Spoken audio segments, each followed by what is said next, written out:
ជំរាបសួរបាទបងប្អូនកូនក្មួយទាំងអស់គ្នាថ្ងៃនេះខ្ញុំសូមធ្វើវីដេអូមួយដើម្បីបង្ហាញអំពីរបៀបថតសំឡេង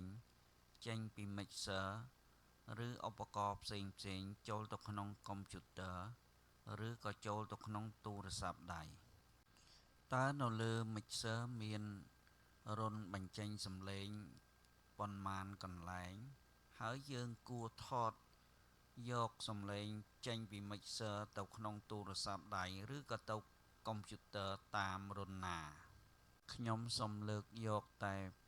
ពីរកន្លែងទេដែលយើងត្រូវយកសំឡេងចេញពីវាទៅក្នុងកុំព្យូទ័រឬក៏ទៅក្នុងទូរស័ព្ទដៃចំណុចទី1គឺរុនកាសរុនសម្រាប់ដោតកាសហើយទី2គឺរុន record ដែលជារុន stereo មានឆ្វេងមានស្ដាំសូមបញ្ជាក់ថារុនកាសក៏រុន stereo ដូចគ្នាគ្រាន់តែគេដំឡើងវានៅក្នុងរុនតែមួយហើយចំណែករូបខ្ញុំចូលចិត្តថតយកតាមរុន record ព្រោះរុន record នេះគឺសំឡេងបានមកពីប្រេផ្ទាល់ប្រេគឺជាច្រកនាំសំឡេងចូលដែលបញ្ជូនមកពីឧបករណ៍ចាក់ភ្លេងផ្ទាល់តែម្ដងហើយសំឡេងនេះមិនទាន់មានការកែប្រែទេគឺសំឡេងទាំងស្រុងដែលបញ្ជូនពីឧបករណ៍ខាងក្រៅមកក្នុង mixer ចំណែករុនកាសវាអាចប្រែប្រួលសំឡេងអាស្រ័យទៅលើការកែតម្រូវរបស់អ្នកកាន់ mixer មានន័យថាពេលដែលសំឡេងចូលមកដល់ក្នុង mixer ហើយយើងស្រឡាញ់សំឡេងស្រួយយើងក៏អូស graphic ឲ្យឡើងស្រួយឬឲ្យចេញបាសខ្លាំងឬឲ្យសំឡេងអ្នកច្រៀងថយចុះឬឲ្យសំឡេងហ្គីតាកើនឡើងនេះគឺជាការកែតម្រូវរបស់យើងហើយធ្វើឲ្យសំឡេងដើមនឹងវាប្រែប្រួលអញ្ចឹងពេលដែលយើងថតចូលទៅក្នុងឧបករណ៍ដែលយើងចង់ថតគឺយើងនឹងបានសំឡេងហ្នឹងមិនមែនសំឡេងដើមទេគឺសំឡេងបានកែប្រែម្ដងហើយអញ្ចឹងវាលែងទៅជាសំឡេងពីនាយរបស់គេហើយអញ្ចឹងធ្វើបែបនេះពេលដែលយើងយកទៅប្រើការយកទៅចាក់ទៀតគឺមានន័យថាអាចបាត់សំឡេងណាមួយឬលើសសំឡេងណាមួយដែលមិនមែនដូចទ្រង់ទ្រាយដើមរបស់គេទេហើយនេះគឺជាខ្សែសម្រាប់ចម្លងយកសំឡេងចេញពី mixer ទៅកាន់កុំព្យូទ័រឬក៏ទូរស័ព្ទដៃហើយរបៀបតភ្ជាប់គឺយើងប្រើដូចផ្កាច័ន្ទទៅដោតភ្ជាប់ mixer ហើយនៅចុងម្ខាងទៀតគឺដូចបីលីយើងយកទៅតភ្ជាប់ជាមួយកុំព្យូទ័រឬទូរស័ព្ទដៃតែត្រង់នេះខ្ញុំសូមបញ្ជាក់បន្ថែមបន្តិចថាបើសិនជាកុំព្យូទ័ររបស់យើងមានរុនតែមួយរុន3លីតែមួយដូចរុនទូរស័ព្ទដៃដែរគឺយើងត្រូវមានឧបករណ៍មួយទៀតគឺឌុយ3លីដូចជាឌុយទូរស័ព្ទកាសទូរស័ព្ទទៅដោតនឹងរុននឹងហើយបំបែកវាចេញជាពីរគឺមួយខាងគឺខ្សែមិចមួយខាងទៀតខ្សែកាសទើបយើងដោតចូលខាងខ្សែមិចជាខ្សែថតបញ្ចូលសំឡេងទៅឧបករណ៍ដែលយើងចង់ថតនេះកុំព្យូទ័រនេះមានរុន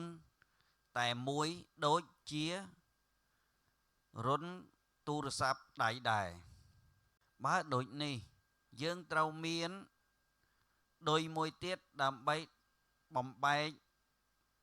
វាទៅជាពីរគឺមួយខ្សែមិចមួយខ្សែកាសហើយយើងតដូចរូបនេះឯង ដូចគ្នានឹងទូរស័ព្ទដែរបើទូរស័ព្ទនោះមានរុនបែបនេះគឺក៏យើងតដូចនេះដែរតែចំពោះកុំព្យូទ័រខ្លះគឺវាមានរុនសំឡេងបែបនេះបើបែបនេះគឺយើងដកដោយបំបែកចេញហើយយកត្រឹមដូចសទៅដោតត្រង់រុនពណ៌ផ្កាឈូកតែម្ដងមានន័យថារុន microphone ចំពោះទូរស័ព្ទដែលពុំមានដោយសំឡេងជាដោយ3លីមានតែដោយ Type C បែបនេះគឺយើងត្រូវមានឧបករណ៍មួយបែបទៀតដើម្បីបំលែងវានេះគឺយើងតបែបនេះគឺមានឧបករណ៍ដោយ Type C មួយដោតចូលគូតទូរស័ព្ទរួចហើយបែកជា2មួយចេញដោយ3លីមួយទៀតចេញដោយ Type C ដោយ Type C សម្រាប់សាកភ្លើងចូលទូរស័ព្ទហើយដោយ3លីសម្រាប់តចូល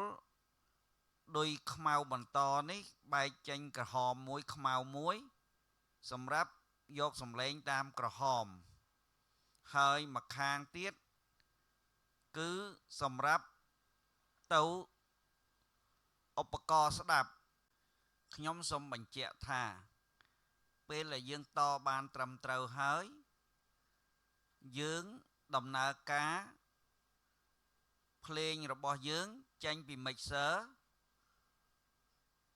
បន្ទាប់មកយើងប្រើកម្មវិធីថតចំពោះការថតតែសំឡេងយើងអាចថតចូលក្នុងកុំព្យូទ័រដោយប្រើកម្មវិធី CapCut ឬ Audacity មានកម្មវិធីផ្សេងទៀតសូមបងប្អូនស្រាវជ្រាវដោយខ្លួនឯងប៉ុន្តែបើបងប្អូនចង់ថតទាំងរូបបានន័យថាថតជាវីដេអូផងហើយសំឡេងឲ្យចូលតាមខ្សែទៀតដើម្បីកុំឲ្យសំឡេងខាងក្រៅរំខានគឺយើងថតវីដេអូធម្មតាឬក៏ live តាម Facebook តាមកម្មវិធីផ្សេងបានម្យ៉ាងទៀតនៅក្នុងទូរស័ព្ទដៃបើយើងថតតែសំឡេងគឺយើងអាចប្រើ recorder ដែលជាកម្មវិធីក្នុងទូរស័ព្ទផ្ទាល់តែម្ដងខ្ញុំសូមបញ្ចប់ត្រឹមប៉ុណ្ណេះហើយក៏សូមអភ័យទោសចំពោះការខុសឆ្គង